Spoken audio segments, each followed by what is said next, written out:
Hey everybody, Shawn Holsinger here from HolsingersFlyShop.com, bringing you another tying video. And this week's a stonefly. I haven't tied a stonefly in a little bit, and I was actually out fishing this week. Was rolling over some rocks and found one under the rock. It was actually kind of pretty small, so I wanted to tie a smaller stonefly to match that for fall fishing here. So anyway, here you're going to see a very cool pattern called the Hitchhiker Stonefly.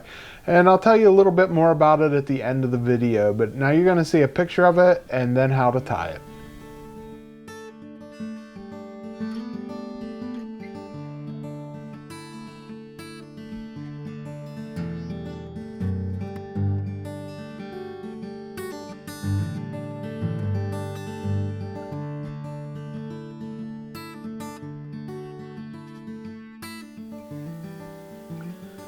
Alright, here you see the little Hitchhiker stone in the vise. Very cool fly. Let's get into tying it. For a hook, I'm using a size 12 Holsinger HFS Jig Hook. And for the bead, on that size 12, I'm using a 3.5 metallic silver bead from Moonlit. And then for thread, I'm just using some Semperfli Nanosilk. This is 12-aught black. Use whatever color you want because it's not much of it's going to show through once you get up on that color. And there are very limited materials on this. That's one of the great things about it. One of those is going to be the tail and the leg material, and that's just some brown flex floss. And I'm using brown, but use black, gold, whatever color you want to use here. We're just going to start it down one side.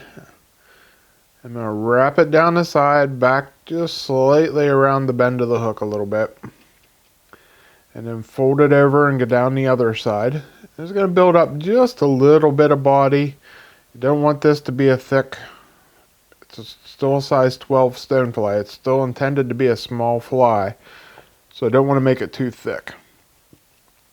And then once I get that tail wrapped on there, I'm just going to trim that off. And I like these tails on this just to be just a hair long, but there you see they splay out the back real nice. So then I'm going to come up, put a couple wraps of thread in here to lock that bead in place. You don't have to do this. You can get it later with your dubbing. But now, next thing I'm going to put on is what's going to be the rib on this. I'm using some small black wire. This is UTC Ultra wire.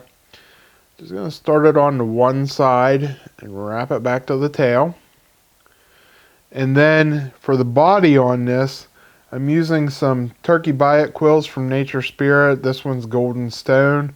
Tried couple different colors on here. I'm going for that golden stone look. I also like brown stoneflies a lot in my area, but golds and browns is what I fish the most. This will also do well in black too. Muddy water, I'd go with a black one. Put that on the other side away from my wire there, and we're just going to start wrapping it forward. Just going to make nice side-by-side wraps. This is going to give me a nice segmented body here. And just wrap, oops. Alright, that broke, so I'm just going to put another one on before I get too far into it. Just put another one on. It's not that big of a deal.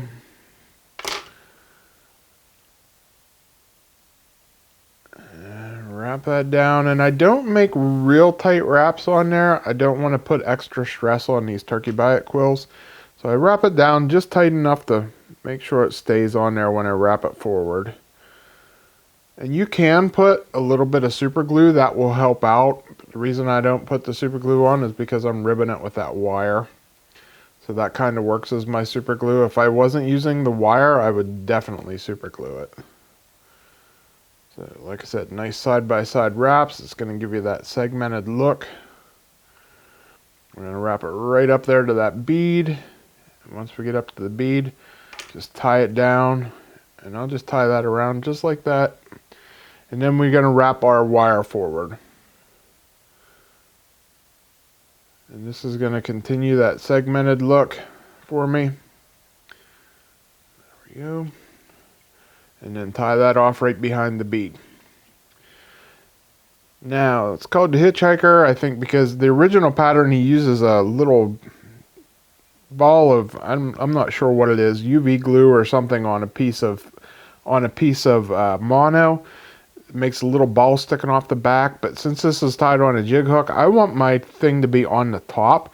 So I'm going to invert my hook here. So I'm tying it the other way because this is the way it's going to ride in the water with that hook point up. So I want my little flashback here, which I'm using some Glo-Brite. This is pink. I've tied it in orange too. It looks great in orange. But I'm using 4 strands of it. What I do is take a long piece, fold it over top itself twice. And so you get 4 strands of Glo-Brite there. Just going to tie it in behind that bead. Take those 4 strands, pull them back over themselves, and make a little clump of Glo-Brite there. Now I'm going to leave it long for right now. I'm going to trim it when I'm done because it's just easier to work with this way. Now we're going to make the collar and the legs on this. For the collar, we're using some Crawfish brown Whitlock stubbing. And I don't want to put a whole lot on here. This is a small little fly. It's a small little stonefly pattern. And I don't want to overdo it. So just put a little bit on there. Start that collar. And then we're going to come back in with some more flex floss. I'm going to use like about an 1.5 inch long piece there. 2 of them. We'll put 1 on each side. I'm going to do 1 at a time. So get it started on there. Pull them to where I want. And wrap it in right behind that bead. And get them coming right off the side. So you can tweak these around. Get them how you want them. Start out with some loose wraps.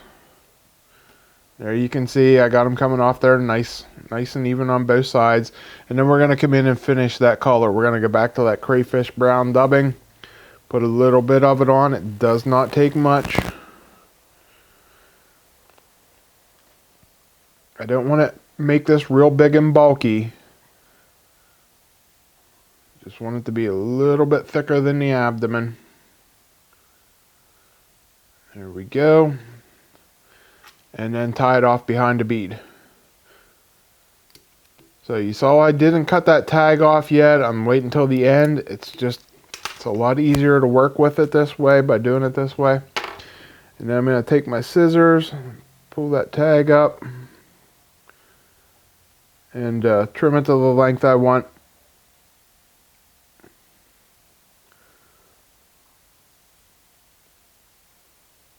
And then trim my legs to the length I want them, and we're done.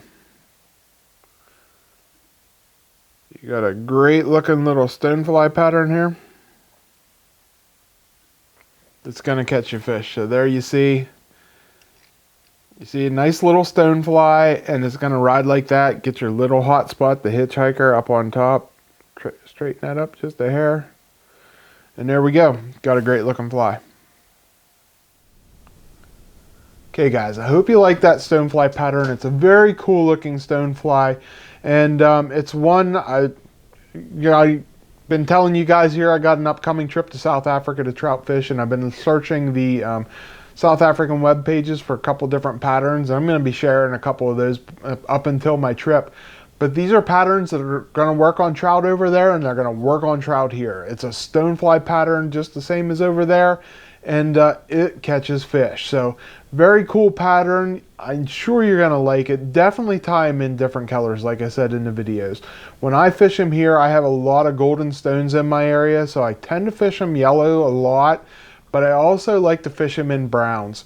And also blacks too. Black works great in muddy water conditions. You know, anytime the water's stained, I'm using a darker fly. I'm going to go with my blacks and browns in then.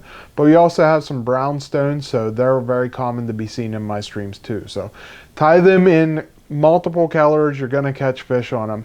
Mess around with your hotspot. Maybe one day they're going to like the pink, one day they'll like orange, one day they'll like yellow, who knows. So play around different things like that, but have fun tying and experiment and find different patterns that you might find from overseas, but they're going to work here. You know, the mop fly catches fish all around the world. It might have started here in North Carolina, but it all went all around the world, and they catch fish all over the place. Stoneflies are stoneflies, no matter if they're here in Europe, in South Africa, in Argentina, whatever. You know, it's still a stonefly, and trout eat stoneflies. So play around, have fun, and go catch yourself some fish. If you want me to tie any of these for you, reach out to me at holsingersflyshop@gmail.com. I'll be more than happy to tie these for you, or any other fly for that matter. And if you're interested in my South Africa trip, want more information, send me an email there too. But if you need any of the material to tie it, like always, please go to our website, holsingersflyshop.com. We're so thankful for the support that you've given us over all these years now, over 10 years now, and we can't thank you guys enough. So thank you very much, and until next week when I bring you another fly tying video, I'm Shawn Holsinger.